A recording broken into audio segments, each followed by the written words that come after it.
Terima kasih kerana terus bersama kami dalam Selamat Pagi Malaysia, terus secara jelas di TV1 dan juga melalui aplikasi MyClick. Segmen ini kami bukakan talian untuk anda, juga kongsikan bersama kami pengalaman dan juga barangkali soalan yang boleh kita ajukan kepada tamu yang kami wawancara secara dalam talian. Sekali lagi Assalamualaikum, selamat pagi kepada Profesor Madya, Dr. Wan Marzuki Wan Jaafar yang bersama kami pagi ini. Apa khabar Prof?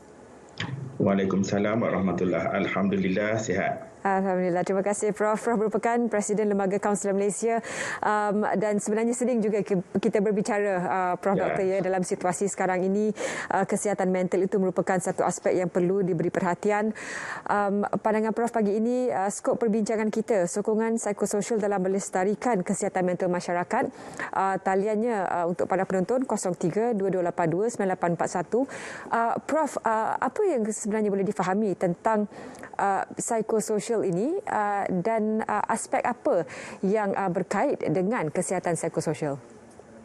Okey, bismillahirrahmanirrahim. Terima kasih saudari Zaliha.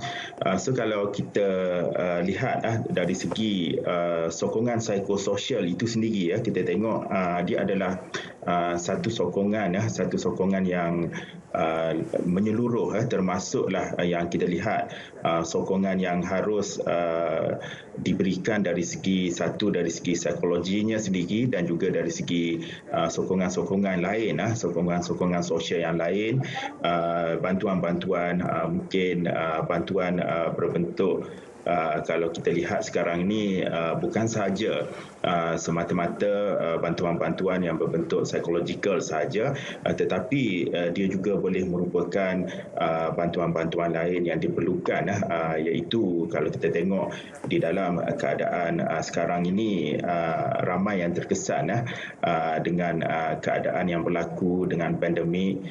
Oleh sebab itu kalau kita tengok bantuan secara menyeluruh ini adalah sangat penting. Okey, sebab itu kita lihat interaksi ahli-ahli keluarga, interaksi ahli-ahli masyarakat, sokongan secara keseluruhan itu adalah penting untuk memastikan bahawa setiap individu akan berada di dalam keadaan yang selesa, berada di dalam keadaan yang stabil dan sebagainya. Itu adalah satu perkara. Sebab itu kalau kita lihat di dalam sokongan psikososial ini, kementerian ataupun kalau kita tengok secara umumnya sendiri, di mana kalau kita lihat lembaga kaunselor dan juga agensi-agensi di bawah Kementerian Pembangunan Wanita dan Keluarga sentiasa memberi sokongan-sokongan psikososial yang berterusan, yang mana ini adalah penting untuk keseimbangan ataupun memastikan setiap keperluan masyarakat yang memerlukan, bagi menyokong masyarakat supaya setiap daripada kita akan terus berfungsi dengan sebaiknya. So sebab itu kalau kita lihat juga pelbagai kalau kita tengok pelbagai usaha yang telah dilaksanakan oleh terutamanya kalau kita tengok oleh Kementerian Pembangunan Wanita, Kementerian Kesihatan dan juga berbagai kementerian dan juga agensi di dalam kita menggiatkan kesedaran tentang pentingnya penjagaan bukan semata-mata kesihatan fizikal kita sahaja, tetapi penjagaan dari segi kesihatan mental itu sendiri. Sebab itu dalam usaha-usaha ini kesedaran, accessibility kepada perkhidmatan adalah penting, terutamanya kepada perkhidmatan kaunseling dan juga perkhidmatan sokongan psikososial yang berterusan yang lain. Dan itulah yang kalau kita tengok banyak talian-talian yang disediakan, helpline yang disediakan oleh oleh pihak agensi dan juga pelbagai kementerian. Prof Madya, dalam situasi sekarang ini banyak yang lebih berani untuk tampil dan menghubungi talian-talian ini. Secara statistiknya pun Prof Madya telah sebutkan tadi berganda yang tampil untuk mendapatkan barangkali untuk meluahkan perasaan sahaja. Itu pun sudah cukup untuk membantu mereka menghela sedikit nafas lega. Prof, bagaimana ini boleh dibudayakan lagi? Kerana dalam situasi sekarang, terutamanya kita sambut bulan kebangsaan untuk perasaan kemerdekaan, tapi dalam minda mereka masih lagi ada tekanan, kekangan tersebut. Bagaimana kita boleh ini dalam konteks supaya apa juga masalah yang dihadapi tidak boleh dipendam dan dikongsikan supaya mereka boleh bergerak dalam aspek kehidupan yang lain? Ya, kalau kita berbalik kepada disebut sempena bulan kemerdekaan, iaitu sambutan hari kebangsaan yang kita akan sambut esok insya-Allah.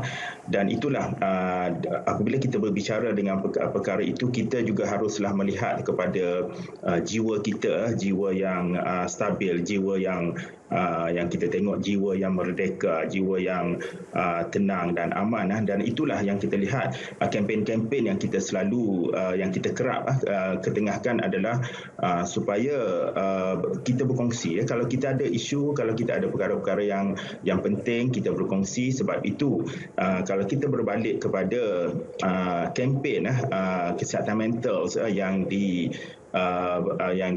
diketengahkan oleh Kementerian Kesihatan juga, di mana kalau kita tengok yang kita kata Let's Talk program ataupun kita berkongsi so berkongsi itu penting sebab dia akan sekurang-kurangnya dia akan dapat mengurangkan kerisauan, dia akan mengurangkan tekanan-tekanan yang mungkin berlaku di dalam kehidupan kita.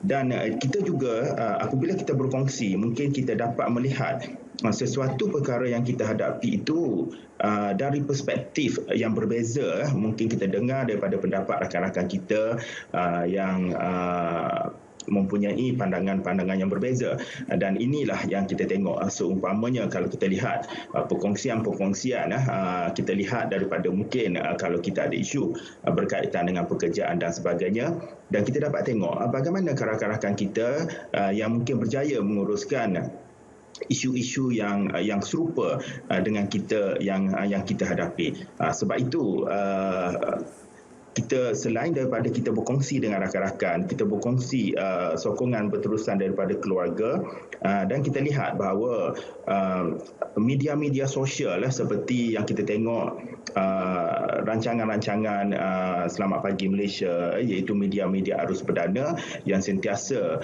memberi input-input yang positif, dan juga kita harap juga melalui media-media sosial, anggota masyarakat dan ahli masyarakat juga akan berkongsi input-input yang positif yang akan dapat memberi impak kepada segenap lapisan anggota masyarakat, supaya setiap daripada kita dapat menguruskan isu-isu yang berkaitan dengan keluarga, isu-isu yang berkaitan dengan tekanan, kemurungan, kerisauan, dan juga isu-isu yang berkaitan bagaimana untuk kita sentiasa melihat sesuatu perkara itu dengan lebih positif, untuk kita sentiasa meningkatkan emosi diri yang lebih positif. Dan ini adalah penting sebab apa? Sokongan emosi yang berterusan ini akan memberi impak yang besar kepada kehidupan kita, untuk kita menjadi individu yang lebih baik, insya-Allah. Prof Madya, juga soalan dari penonton mengatakan bagaimana untuk memastikan simptom ataupun tanda-tanda tekanan perasaan ini dikenal pasti lebih awal supaya tidak melarat ke pengambilan ubat secara klinikal. Mungkin Prof Madya boleh berikan nasihat sebagai seorang kaunselor di sini. Okey, terima kasih saudari Zaliha dan juga penonton yang bertanya. Okey, itu adalah satu perkara yang sangat penting sebab saya mungkin selalu berkongsi bahawa mencegah itu adalah lebih baik daripada kita merawat. Sebab itu tanda-tanda awal ataupun kefahaman awal tentang isu-isu yang berkaitan dengan kesihatan mental ini adalah sangat penting. Ini adalah untuk memastikan bahawa apabila kita mempunyai simptom ataupun tanda-tanda awal yang kita ada, seperti kita kata kita mengalami gangguan-gangguan tertentu, seperti gangguan tidur, mungkin kerisauan yang berlebihan dan sebagainya. So apabila kita dapat menguruskan tanda-tanda awal ini dan kita sedar tanda-tanda awal ini yang kita hadapi, maka perkara yang sangat penting adalah untuk kita dapatkan bantuan daripada individu-individu yang kita kata yang boleh kita percayai, individu yang positif, dan juga yang paling penting kita banyak talian-talian yang kita dapat akses kepada bantuan-bantuan daripada profesional, bantuan daripada counselors, bantuan daripada mungkin rakan-rakan kita yang lain yang dilatih untuk memberi bantuan-bantuan sokongan psikologi yang lebih sistematik. Dan inilah yang kalau kita lihat apabila kita dapat uruskan isu-isu ini lebih awal, maka insya-Allah kita akan terhindar daripada tekanan yang berterusan. Sebab apa? Tekanan ataupun yang kita sebut stres yang berlaku berterusan yang tidak dapat dikendalikan dengan baik, maka dia akan menjadi toksik kepada kehidupan kita. Apabila dia sudah menjadi toksik, maka dia akan memberi impak yang negatif, bukan sahaja impak dari segi kesihatan mental, tetapi impak ini akan akan diperolehi juga kepada impak negatif ini kepada kesihatan fizikal kita.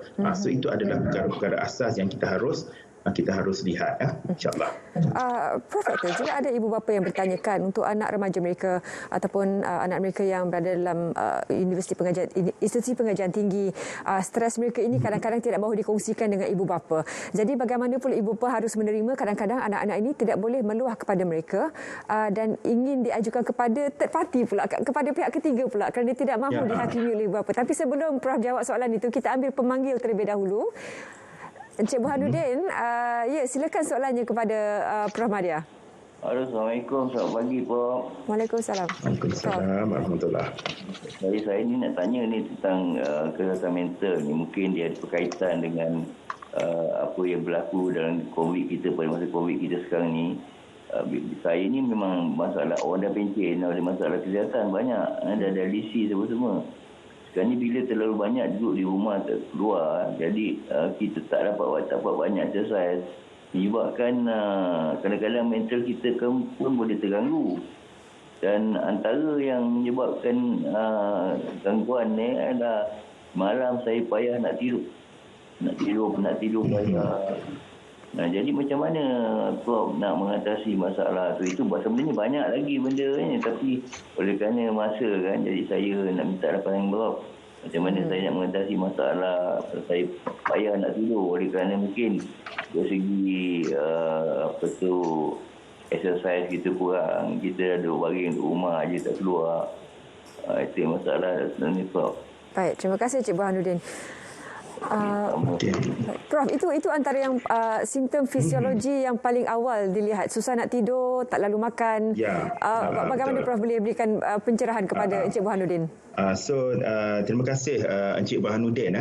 So apabila kita Encik Burhanuddin, yang bagusnya adalah Encik Burhanuddin dia sedar bahawa dia telah berlaku perubahan-perubahan kepada diri dia, di mana dia mengalami gangguan kepada gangguan tidur, dan itu adalah salah satu yang kita kata petunjuk awal yang kita mungkin terganggu dari segi rutin kehidupan sehari-harian kita, mungkin tidak dalam keadaan pandemik, dan juga mungkin dia berkait juga dengan kalau kita lihat dari segi gangguan kesihatan dan sebagainya. Dan apa yang saya dengar juga mungkin sebab tidak banyak aktiviti yang menyebabkan mungkin di waktu siang dan sebagainya banyak rehat yang terlalu banyak, dan akhirnya dia berubah yang kita kata biological clock kita berubah. So mungkin di siang hari tak banyak perkara yang boleh dibuat sebab apa, sudah pencen dan sebagainya. Maka rehat itu mungkin dah banyak sangat nap di waktu siang dan akhirnya dia terganggu waktu tidur malam. So perkara yang paling penting adalah kita kena yang kita kata get back kepada normal balik. Kita kena cuba supaya kita tahan dulu untuk dari satu segi lah kita tengok supaya waktu siang itu kita tidak banyak untuk yang kita kata bukan kita rehat, kita tidak banyak untuk tidur waktu siang, dan kita buatlah aktiviti-aktiviti seperti yang mana kita dengar juga daripada Encik Burhanuddin. Dia kata dia tahu bahawa salah satu perkara yang berubah dalam hidup dia kata susah nak keluar sebab tidak dapat exercise dan sebagainya. So mungkin kalau kita tengok dari segi exercise untuk kita berjalan dan sebagainya untuk di waktu siang, waktu petang dan sebagainya, dia akan memberi impak yang lebih baik. Sebab itu kita tengok bahawa bukan setakat kita lihat dari segi cara kita berfikir semata-mata, tetapi bagaimana aktiviti-aktiviti fizikal yang kita lakukan di dalam kehidupan kita sehari-harian. Sebab ini akan memberi impak kepada diri kita. Mungkin kalau ada masa di waktu pagi, kita mungkin boleh keluar. Kalau sudah kita dah mungkin Encik Burhanuddin tadi dia sudah pencen dan sebagainya, untuk mengambil masa untuk bersia-sia di waktu siang dan sebagainya, supaya apabila aktiviti-aktiviti seharian itu penuh di waktu siang, insya-Allah akhirnya nanti di waktu malam itu adalah untuk berehat. So itu adalah perkara-perkara yang sangat penting untuk kita uruskan supaya kita back to the normal. Kalau tak, dia akan jadi bertukar. Malam kita tak tidur, siang kita akan tidur. So dia akan bertukar cara kehidupan kita. So dia kena baliklah kepada yang asal insya-Allah. Prof Madia, dalam 2 minit berbaki ini kita bawakan semula soalan tadi daripada ibu bapa yang anak-anak tidak mahu berbicara dengan ibu bapa bila ada tekanan itu. Komen Prof sedikit dalam masa yang kita ada ni, Prof. Okey, kalau kita lihat anak-anak mungkin dia mungkin rasa tidak semua, saya tidak kata semua anak-anak dia tidak selesa berkongsi dengan ibu bapa, tetapi sudah semestinya terutamanya anak-anak remaja mereka merasakan bahawa rakan remaja mereka itu adalah rakan-rakan yang memahami. Sebab apa? Sebab dari segi tidak banyak perbezaan umur dan sebagainya. Sebab itu kalau kita lihat di mana juga mereka berkongsi itu adalah tidak penting, tetapi apa yang lebih penting adalah kita harus melihat supaya perkongsian yang dilaksanakan oleh anak-anak kita itu dengan rakan-rakan yang mungkin kita kata rakan-rakan yang positif, bukan rakan-rakan yang akan memberi impak yang negatif. Sebab itu kita kena tahu maksudnya networking anak-anak kita dengan siapa dia berkawan dan sebagainya. Sebab selalunya anak-anak kita ni dia akan berkongsi dengan rakan-rakan yang rapat dengan mereka. So kalau rakan-rakan yang rapat dengan mereka adalah rakan-rakan yang baik, yang positif dan sebagainya, maka apabila mereka berkongsi kerisauan, berkongsi tekanan dan sebagainya, dia akan memberi impak yang positif. Tetapi kalaulah anak-anak kita ini mempunyai rakan-rakan yang banyak yang negatif, yang apabila mereka berkongsi dengan rakan-rakan negatif, akhirnya juga sedikit sebanyak dia akan memberi impak negatif kepada anak-anak kita, terutamanya di dalam mereka membuat keputusan, di dalam mereka mengendalikan kehidupan mereka sehari-harian. Sebab itu sebagai ibu bapa kita kena ambil tahu, insya-Allah. InsyaAllah. Terima kasih Prof Madia Dr. Wan Marzuki, terima kasih kerana meluangkan masa bersama kami. Saya pasti perbincangan ini kita akan bawakan kepada sesi yang lain juga, Prof, ya. InsyaAllah kita akan jumpa lagi, insya-Allah. Terima kasih Saudari Zaliha. Terima kasih Prof, dan kita berehat seketika kembali selepas ini dalam usaha untuk merancangkan lagi senario ekonomi domestik, khususnya untuk ahli-ahli koperasi kita. Perbincangan khas, temu bual khas tentang Transcom bersama Ketua Setiausaha Kementerian Pembangunan Usahawan dan Koperasi dan Selamat Bagi Malaysia. Teruskan bersama kami, jangan ke mana-mana.